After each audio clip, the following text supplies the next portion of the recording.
우리나라도 뭐 청년 실업이 심각하다고는 하지만 중국은 그보다 훨씬 더 악화된 거죠. 국제적인 위상이 올라가는 거에 비해서 내부적인 불균형은 굉장히 이제 심각하게 문제가 발생을 하고 있다는 거죠.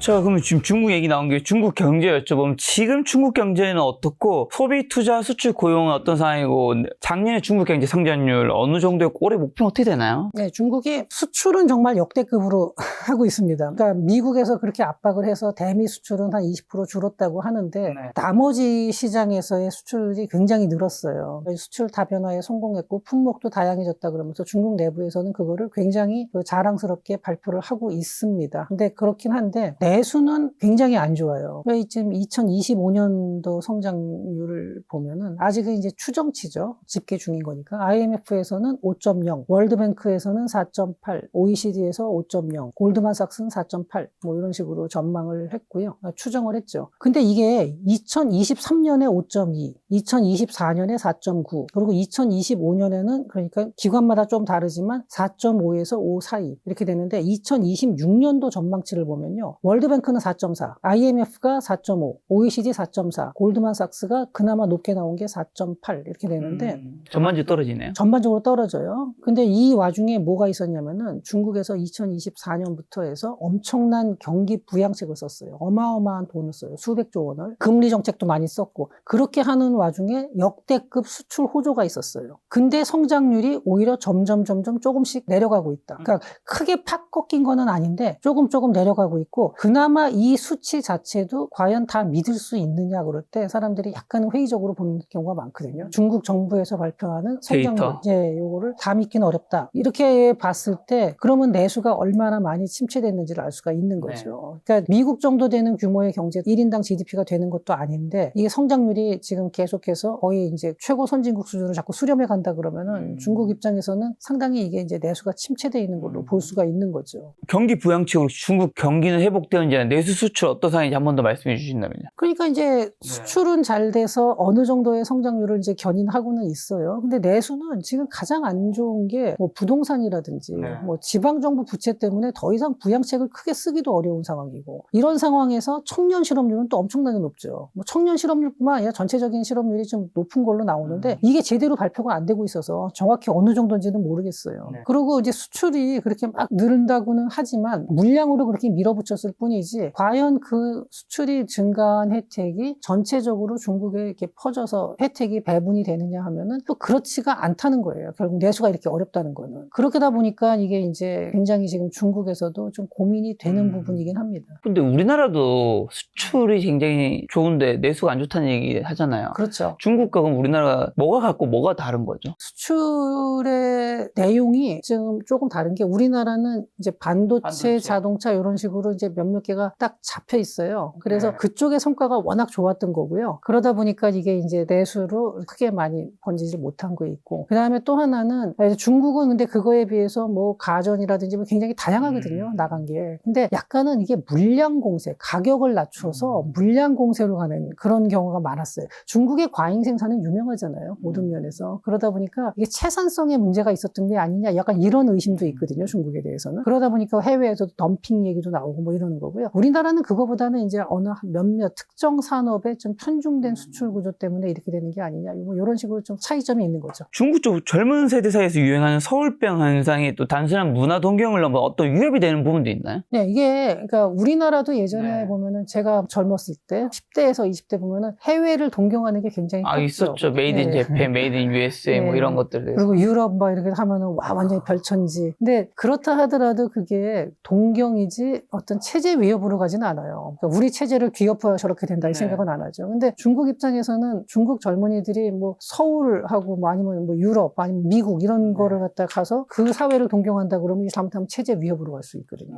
그러니까 중동 쪽에서 있었던 제스민 혁명 같은 경우도 과거 같으면은 일어나지 않았겠지만 뭐 인터넷이 발달하고 소통이 막 되면서 이게 그런 식의 큰 혁명으로 진행이 됐는데 지금 중국도 제가 보기에 단기간에 그럴 가능성은 별로 없지만 이게 쌓이다 보면 그러면은 체제 위협으로 갈 수가 있는 거예요. 그래서 중국에서 보면 굉장히 통제하잖아요. 인터넷이건 뭐 안면 인식을 통해서 사회를 통제하고 이런 것들을 점점 더 강화하는 게 뭐 여러 가지 목적이 있겠지만 체제의 불안감을 느끼고 있다는 것에 저는 반증이라고 보고 있습니다. 그리고 또 중국 지도부가 소비보다 첨단 제조, 반도체의 양자 기술에 집착한 성대 목표는 뭘까요? 그러니까 중국이 사실은 이제 시진핑 주석 2기 때부터도 이걸 노골적으로 나타내기 시작했는데 지금 3기인가요? 예, 중국의 체질을 개선하겠다. 그러니까 과거에 중국을 이끌고 가던 세 가지 축이 있었다 그래요. 그게 뭐냐면 가공무역, 부동산, 인프라 이거였는데 이제는 이 과거의 낡은 세 축을 버리고 첨단 기술에 기반한 제조 강국을 추구하겠다. 이렇게 나오는 거예요. 그러니까 이제 주로 강조하는 게 뭐 반도체, 배터리, 뭐 우주항공, AI 뭐 이런 식으로 이제 이렇게 가면서 중국은 미국 같은 그런 소비 문화가 아니라 과거의 독일 있죠. 첨단 기술에 기반한 제조 강국 이거를 추구를 하는 건데 이게 뭐랑 똑같냐면 아까 체제 경쟁을 한다 그랬는데 중국에서 보기에는 서구식 자본주의 미국은 쇠퇴하는 거로 보고 있고요. 요거는 이제 제 생각이 아니라 실제로 중국 지도부에서 이제 그렇게 인식을 하고 있다라는 거예요. 이 얘기는 이제 나중에 또 말씀을 드리겠는데 이제 중국에 대해서 뭐 잘 아는 미국 쪽에서 분석을 하기에 중국 지도부는 현재 미국의 사회 자체를 좀 불안정하게 보고 저런 식의 과도한 타락한 소비 문화로 가서는 안 된다. 이런 인식을 갖고 있다는 거죠. 그래서 나오기 시작한 게 공동부유라는 개념이라든지 아니면은 과거의 그 기술 강국, 건전한 기술 강국 이런 식으로 가는 거예요. 그리고 이게 뭐랑 맞닥뜨리냐? 중국이 체제 경쟁을 하면서 국제사회에서 위상을 강화하기 위해서는 단지 중국 내부에서의 소비가 아니라 이러한 굵직굵직하고 뭔가 강력한 제조업 기반이 있어야지 국제적인 위상을 올릴 수 있다라고 중국에서는 이제 생각을 하는 거죠. 그러니까 이쪽으로 다 목표를 틀어서 지금 현재 가면서 중국의 성장률이 정체가 되고 내수가 좀 침체된다 이런 거는 자기네가 이러한 체질을 개선하는 과정에서 나타나는 성장통 정도로 인식을 하는 거예요. 그러니까 별거 아니다. 이 정도 침체 오는 거는 우리는 충분히 견딜 수 있다. 중국 지도부는 이렇게 보고 있는 거죠. 그러니까 이게 과연 그게 옳은 거냐 아니냐 제가 그게 옳다라고 말하는 건 아니고 제가 중국 지도부의 인식이 그렇다는 겁니다. 자, 또 부동산 버블 붕괴와 사교육 금지 조치가 중국 청년 실업률에 미친 또 실질적인 타격과 탕핑족을 포함한 실제 청년 실업률이 40% 육박한다는 분석이 있는데 어떻게 생각하시나요? 이게 이제 2021년부터 중국에서 사교육하고 부동산 규제를 이제 시작을 했어요.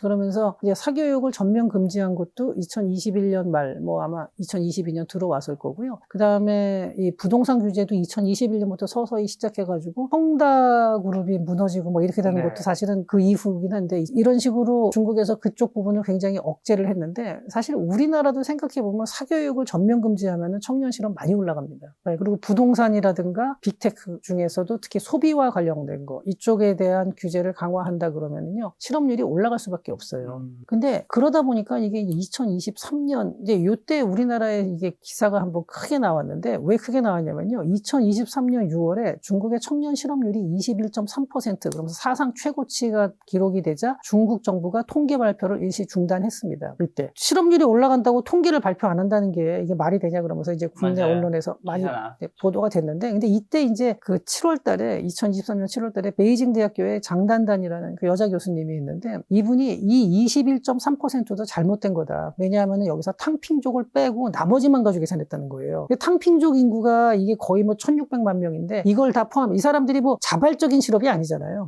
탕핑족이라는 게. 이걸 갖다가 실업자로 계산을 할 경우에는 46.5%다. 이렇게 발표를 한 거죠. 그러니까 46.5%인데도까지 올라오니까 이제 중국 정부에서 통계 발표를 멈췄거든요. 그러고 나서 2년 후에 이제 거의 2년 다 돼서 2025년 3월 달에 다시 이제 중국의 뭐 도시 지역 청년 실업률을 발표했는데 16.5%로 갑자기 떨어졌어요. 과연 이걸 누가 믿겠냐는 거죠. 도저히 이거 자체를 믿을 수 없는데 16.5% 떨어졌다. 그랬는데 그나마도 2025년 8월 달에 이게 18.9%까지 또 올라왔어요. 그러니까 통계를 어떻게 했는지 모르겠지만 자관 이게 한 40%, 46% 되는 것 같다가 16%로 떨어져서 발표를 했는데 이게 다시 18.9%까지 올라온 거예요. 그러니까 우리나라도 뭐 청년 실업이 심각하다고는 하지만 중국은 그보다 훨씬 더 악화된 거죠. 그래서 참 이런 부분들이 아까 말씀드린 것처럼 중국이 외형적으로 성장하고 국제적인 위상이 올라가는 거에 비해서 내부적인 불균형은 굉장히 이제 심각하게 안에서 문제가 발생 발생을 하고 있다라는 거죠. 근데 그 미국이 중국을 경제할 정도로 외형적인 성장을 중국이 이뤄냈는데 실업률은 왜 이렇게 높은 거예요? 그러니까 지금 보면은 그게 정상적으로 차곡차곡 올라가면서 내수를 진작할 수 있는 다양한 분야를 갖다가 중국 네. 정부에서는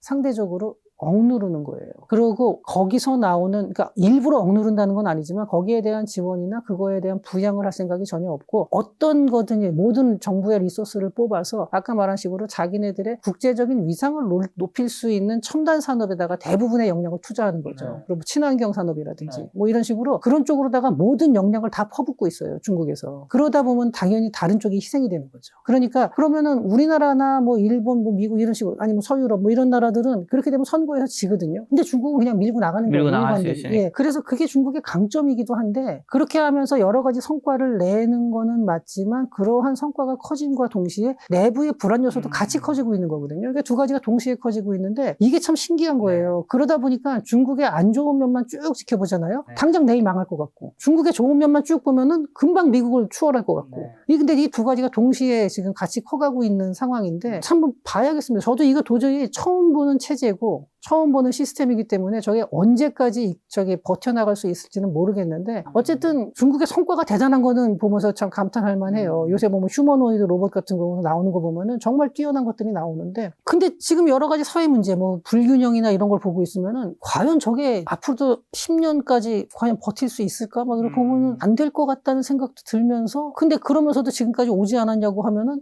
또 그래요. 그래가지고 정확히 언제쯤 무너질 것 같냐 그러면은 저는 도저히 답은 못 하겠지만 이제 어쨌든 지금 상황은 중국의 성과와 불안 요소는 같이 커가고 있다. 이렇게 볼 수 있습니다. 중국식 유교적 마크시즘 체제가 그럼 서구식 자본주의 스탠다드와 영구적으로 경쟁할 수 있는 건가요? 그러니까 그 부분도 같은 맥락인데요. 네. 이게 제가 지금 답을 제대로 못 드리는 이게 상당히 어려운 문제들인데 이게 일단은 유교식 마크시즘이라는 게 뭔지에 대해서 먼저 말씀을 드리자면은 유교적 덕목 있잖아요. 우리 뭐 저도 뭐 학교 다닐 때 많이 배웠죠. 인, 의 뭐 이런 것들. 이런 것들이 있는데 진짜 오랜만에 듣네.